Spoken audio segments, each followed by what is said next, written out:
O MXRF11 já conta com incríveis 323 mil cotistas. É muita coisa, é o fundo que tem mais cotistas no mercado. E esse fundo é queridinho na bolsa por alguns motivos, como uma entrega consistente de dividendos até alto e também que o valor nominal do MXRF11 é bem baixo, né? Você precisa de cerca de 10, 11 reais ali para você investir. Então nesse vídeo eu vou trazer os números da sétima emissão do MXRF11, um fundo que vai crescer cerca de 25%, então é muita coisa para um fundo do tamanho do MXRF11. Vou falar muito sobre todos os números da emissão, no final vou mostrar se vale a pena ou não, de acordo com a minha estratégia, e no final das contas, o que a gente precisa realmente analisar aqui é se vai continuar entregando de forma consistente. Vou colocar aqui um gráfico dos dividendos do MXRF11, a gente vê um pouquinho de oscilação, mas está bem tranquilo aí nessa entrega de 6 a 8 centavos e possivelmente até aumentar de acordo com algumas alocações que eu vou mostrar aqui nesse vídeo.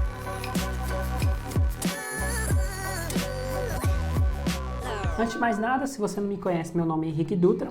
Esse é um canal recém-formado que vai falar muito sobre fundos imobiliários, ações americanas também e uma boa pitada de empreendedorismo. E eu fiz um compromisso aqui no canal de cobrir todas as subscrições mais importantes, incluindo com certeza esse MXRF11. E de forma gratuita eu vou disponibilizar para vocês uma colinha, para vocês não perderem qualquer tipo de data ou qualquer tipo de informação sobre essa subscrição para quem é cotista. Para você baixar essa colinha é de graça, não vou pedir nem nome, não vou pedir nem e-mail, nem nada, você simplesmente pode clicar no link aqui da descrição e você pode baixar em formato de imagem mesmo, para você salvar no seu celular, essa colinha. A única coisa que eu peço em troca é se você gostou dessa colinha, se você gostou desse tipo de vídeo, dê uma moral lá, se inscreva no canal e curta esse vídeo que vai ajudar bastante. Falando então um pouco da emissão do MXRF11, um dos motivos que faz o MXRF11 ser tão queridinho também é a consistência e a transparência do fundo. Essa é uma emissão do tipo 476, que para quem não está acostumado é uma oferta restrita e é uma oferta que capta recursos ali rapidamente. E por causa desse tipo de oferta, o fundo nem é obrigado a lançar, por exemplo, um prospecto preliminar, um prospecto definitivo de alocação, aquele documento de 300 páginas, às vezes, que precisa de uma oferta 400. Só que, por causa da transparência do fundo, o MXRF lançou um pipeline ali no último relatório gerencial do fundo. Você pode encontrar mais ou menos ali na página de 25 a 28 do último relatório de janeiro. E aí eu vou colocar aqui então esse pipeline que mostra o MXRF11 querendo investir em CRIs e em permutas financeiras. E o que vocês precisam mais saber sobre a intenção do fundo é que eles querem aumentar a qualidade creditícia do portfólio e ao mesmo tempo também querem aumentar a taxa média de seus investimentos. A gente pode ver aqui o valor de aquisições de potenciais CRIs que eles já têm aprovado no seu comitê de 40 milhões, 50 milhões, tem 70 milhões, então realmente é um valor de aquisição bem significativo. E aí a gente tem a rentabilidade aqui, de acordo com os indexadores, indexado ao IPCA, a inflação mais 7%, mais 11%, tem aqui um indexador do IGPM, tem o CDI mais 5%, então aqui a gente também vê uma diversificação de indexadores com várias estratégias aqui na direita.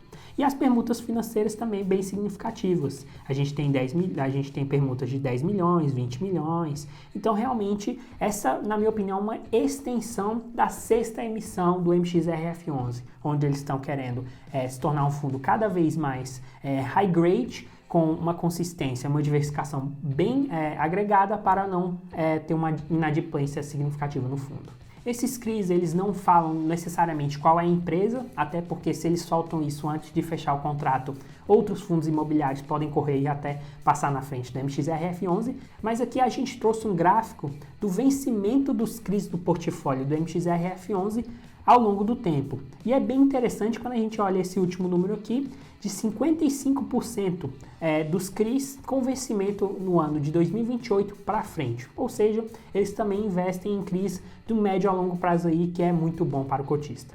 Números da emissão, então.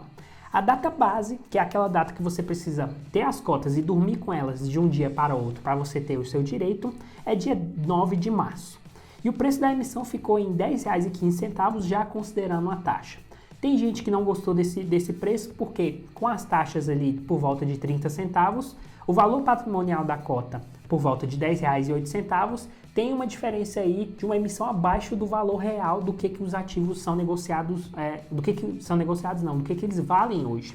Então, realmente, uma emissão abaixo do valor patrimonial, já descontando a taxa, é algo bem ruim para os cotistas que não participarem da emissão. Para quem participar, eles não oferecem qualquer tipo de diluição e aí fica justo. E aí, como eu falei no início do vídeo, o fundo está crescendo 25,14%, o que dá uma proporção de preferência aí de 0,2514. Para você saber a quantidade de direitos que você tem, você pega as suas cotas e multiplica por essa proporção. Então, por exemplo, aqui, se você tiver 80 cotas, você multiplica por 0,2514 e você despreza o que tem depois da vírgula. Isso é bem importante. E aí, nesse exemplo aqui, você tem direito a 20 novas cotas. Falando então agora do cronograma, como eu falei, a data base é dia 9 de março, e aí o período de preferência já é logo depois do dia 12 a 24 de março. Esse é aquele período que você pode indicar que você tem interesse ou não de participar.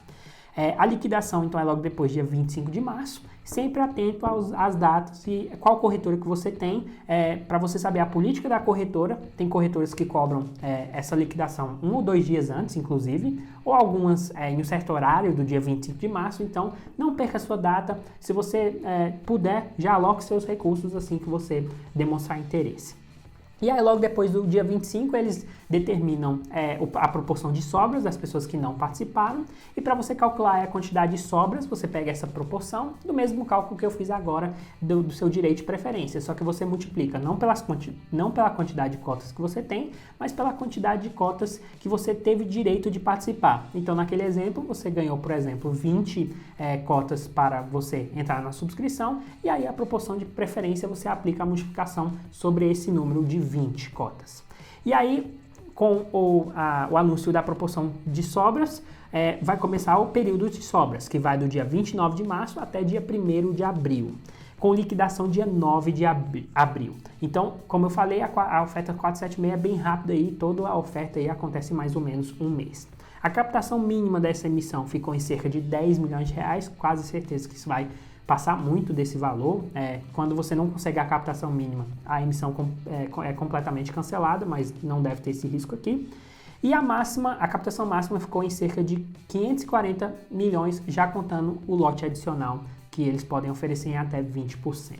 Afinal, vale então a pena ou não entrar na emissão do MXRF11?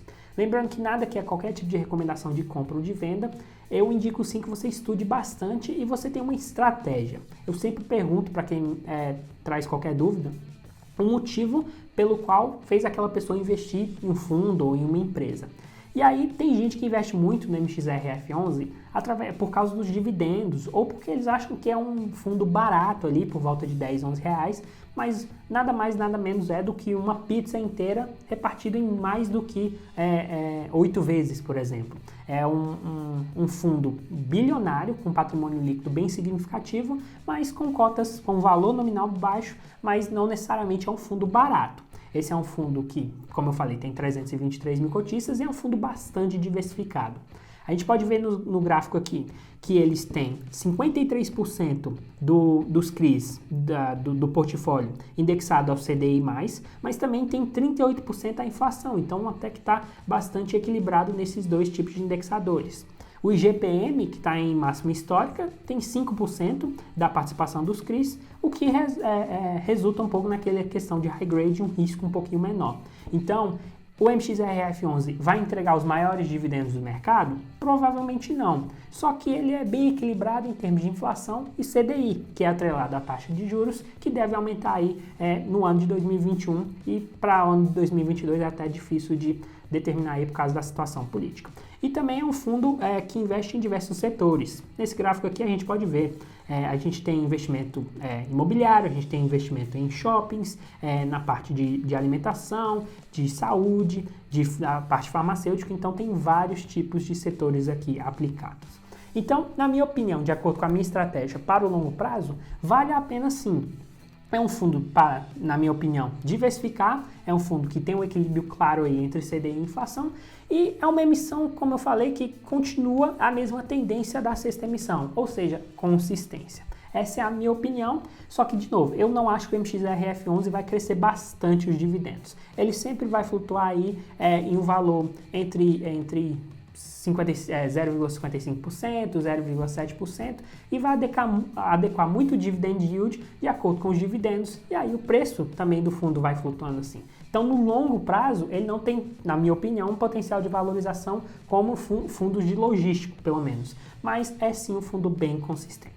Então é isso, pessoal. Se você viu valor em qualquer coisa que eu passei aqui, dê uma moral lá que vai ajudar bastante se você inscrever no canal e curtir esse vídeo aqui. E também peço que, se você gostou, você siga a gente no Instagram, @ohenriquedutra. A gente está compartilhando muita coisa bacana lá. Tem agora uma equipe por trás do canal que vai resolver qualquer dúvida que você tenha e compartilhar cada vez mais notícias, cenários de macroeconomia, de empreendedorismo e muita informação bem bacana lá sobre o mundo dos investimentos. Um grande abraço e até a próxima.